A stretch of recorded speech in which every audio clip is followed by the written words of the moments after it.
Hi, everybody. Welcome to ThinqTanq, where our diverse leaders handle your diverse challenges. Today, we're looking at how to plan when the future is a mystery.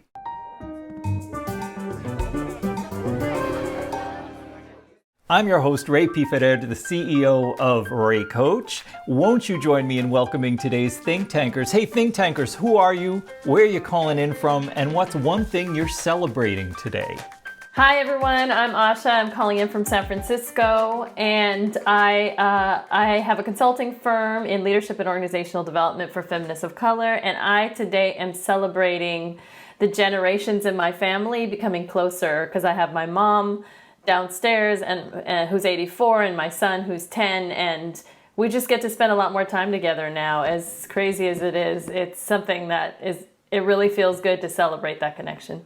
Hey everyone, my name is Miguel Yanez and I'm calling from Los Angeles, California. I am a life coach and a health coach, and also I am in charge of learning and development at Caring Children's Hospital Los Angeles. And I am grateful for life. I'm grateful for having health. I'm grateful for, being able to see, to walk, to touch, and I'm pretty much grateful for everything I have in my life right now. Hi, my name is Dr. Misha Mosley. I am calling in from Oakland, California. I'm the founder and director of the Black Teacher Project, and I am celebrating this life, this moment. What a moment to be alive and to witness the change that we are amidst and get to be involved in. I'm here in North Carolina, and one thing I'm celebrating today is the deepening relationship I have with my cousins abroad. So my family comes from Cuba and from Ireland, and I have deepened connections in the last year with cousins in both countries, in addition to the UK, the cousins who went to the UK from Ireland. So that familial connection is nothing that I take lightly. Grateful for that. Our challenge today comes from a leader in the UK. And they write, "Dear ThinqTanq, I have recently been added to my nonprofit organization's leadership team. No promotion, they just added my role to the team. Sorry. We have been asked by the managing director to forecast our budget and programs for the next 2 years in order to enable our development department to get started raising money. My problem is how? Between COVID-19 and Brexit, everything seems up in the air and it feels impossible to forecast or plan anything past the next fortnight. Will we do in-person meetings? Will travel be advisable and easy for our international program staff? I don't know. Please help me choose the best path forward as I prove myself to this leadership team. Signed, Perplexed." Folks, what comes up for you as you hear that letter? I have a couple of thoughts about it. First off, how you just gonna give somebody more work without a title? And I'm guessing, I think you said not a raise. So first Thank off, you. issue What is that? Okay. What is that? And so as this person's saying, like, I want to be able to prove myself. Like, I understand that juxtaposition, right? Like, you've got this opportunity, but it's kind of a little bit problematic, right? I do think that there's something to be said for being cautious in how we're imagining the future. So from a very practical, so one, I think it's important to acknowledge that. And there's a delicacy in acknowledging it. It can be gratitude for the opportunity and acknowledging the challenge of not having more resources, right?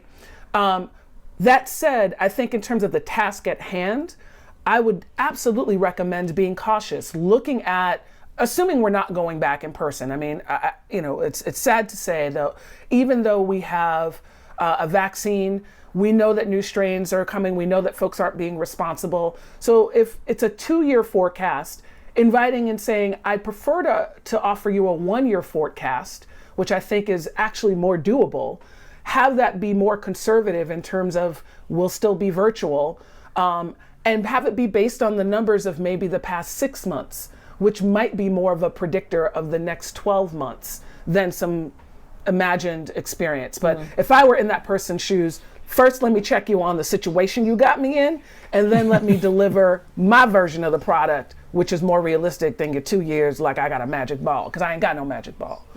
Thank you, Misha. Thank you. I love it. I love that. I would think that I did hear that here they feel that they have to prove themselves to management and leadership. You don't have to prove yourself to anyone. You were giving a task because that team already trusts you and knows that you're capable of doing so. And when you're thinking about the task and what you have to do, think from a place of service and help. How can I help? How can I be curious about what you can give to the organization and what you can apport to resolve the problems. Just so think from a place of service, be humble with it, and have fun with it. Don't try to prove yourself to anyone.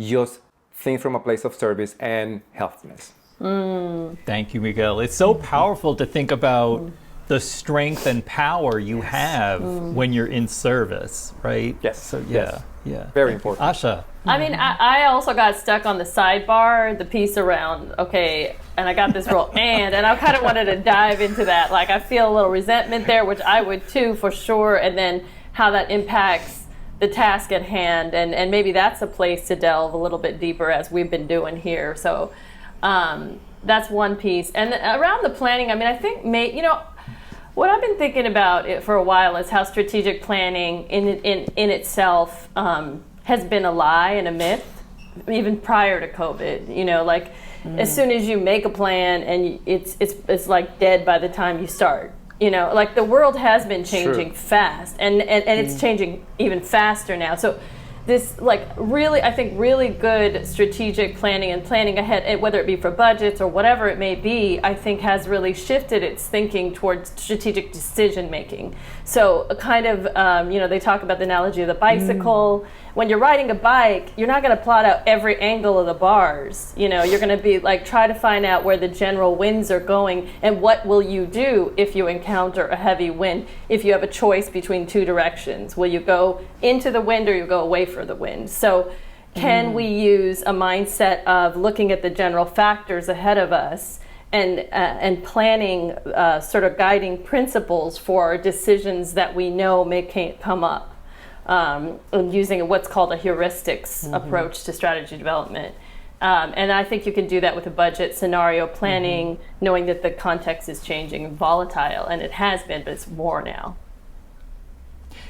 It really resonates with me, Asha, when you say it's volatile, right? Like people have been using VUCA in the last couple of decades for that. Like the world is volatile, uncertain, change, whatever it is.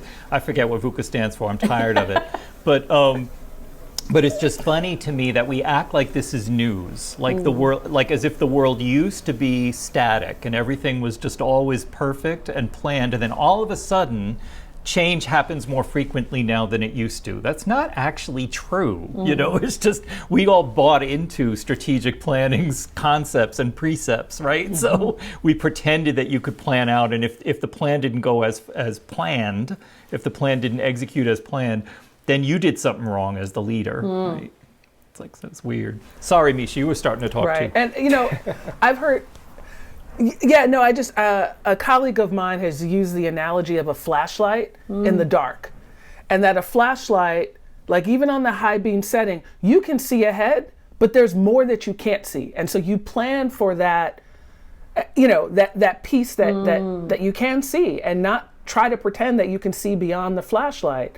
I think that there's something around not, I really love what you said, Asha, in terms of like the guiding principles and the decision making, because that feels really powerful in terms of making sure that you're being true to who you are. Because this world, we're just seeing things change, things that we never could have anticipated.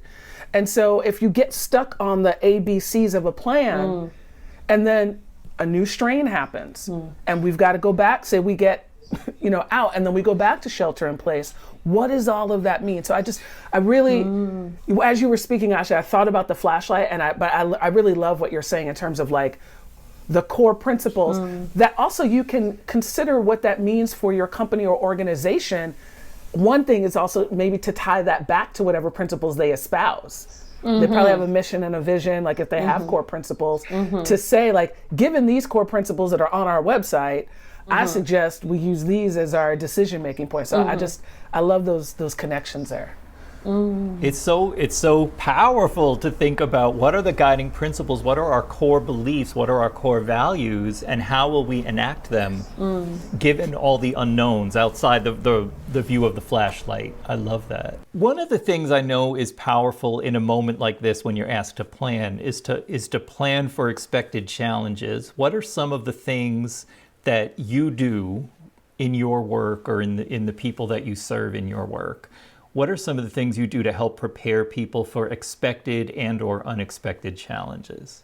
I think history. I mean, my first step will be, because I'm sure this is not the first time a budget has been done in that company. So there's got to be somebody that did the budget in the last year. Right. So seek guidance, get help. Because you can't walk blindsided to something that is so important. So seek guidance and see the history. What has worked in the past, what didn't work. And also, I was going to add to be okay with failing. Be okay with making errors. It's not going to be perfect the first time. So be okay with that process, and remember that failure makes you grow and errors make you grow. So from that standpoint, just seek guidance and help.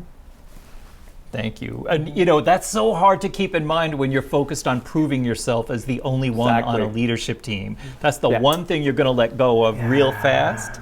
And it's like, if you didn't have to prove yourself, if you already have the job, right?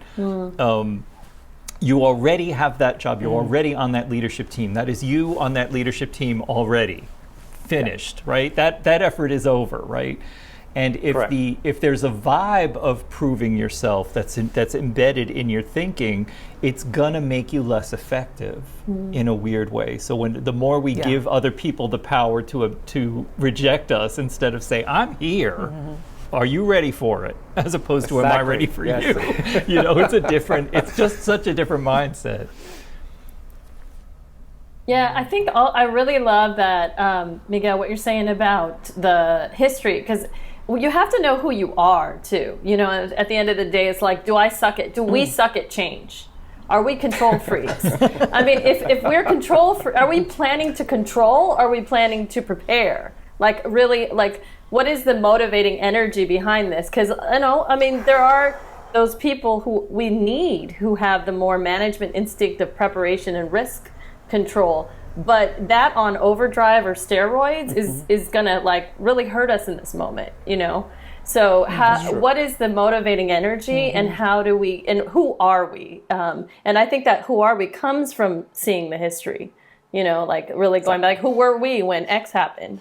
I'm working with some leaders in Sonoma right now who've been through the first fire, and then we started a resilience cohort, and now they're the second and the third and the fourth fire, all these fires. And it's like each time, they actually are saying, we're getting better at this, even though it's horrible, but we're getting better at almost even just living with the unknown and moving. It's devastating, but how they're handling it is changing. You're reminding me of lessons I learned back when I used to do HIV care and prevention. This was in the late 80s, early 90s, right? And most of my clients at a certain point were injectable drug users. And when people would relapse, it was important to always remind people that you're not starting from zero again, because you've experienced recovery already. And there's a part of your body, your mind, that remembers recovery. And that part is still in existence, even if you relapse. So when there's the second fire, the new strain of the coronavirus, that whatever it is, right, the next murder that we're reacting to or responding to, we build our resilience and we build our ability to connect and be stronger as we go. Thank you all for diving into this conversation with me today. And in the interest of bottom lining, I'll just share a couple of things that I heard. Making sure that if you are going to do the forecasting, you're doing it judiciously and with some conservative estimates, so that you're not acting like a control freak and making up what can't be made up. Paying attention to being of service in the moment, and paying more attention to your own power as somebody who is of service rather than somebody who has to react to leadership's demands of you. What other bottom lines have I missed there? A heuristic decision-making process, which is a super powerful way to think about how will we make decisions and what are our guiding principles in doing so. What others? One thing I would add is to interrupt this notion of individualism. You've been given this role, but that doesn't mean you have to tackle it alone. And so part of the culture shift we need in organizations is to move to more of a collaborative. I mean, that's what this moment in history is teaching us, that we need one another. And so I think even in developing this forecast, reframing it as it is yours to be of service and to be responsible for, but not to figure out in isolation. So I think decreasing isolation, increasing collaboration is another bottom line I would add. Thank you. Well, thank you all for joining with us today. And viewers, if you have an issue that you'd like us to handle in the Think Tank, send it to me at ray@raycoach.com and we'll have at it. Take care of yourselves, and say, go with love.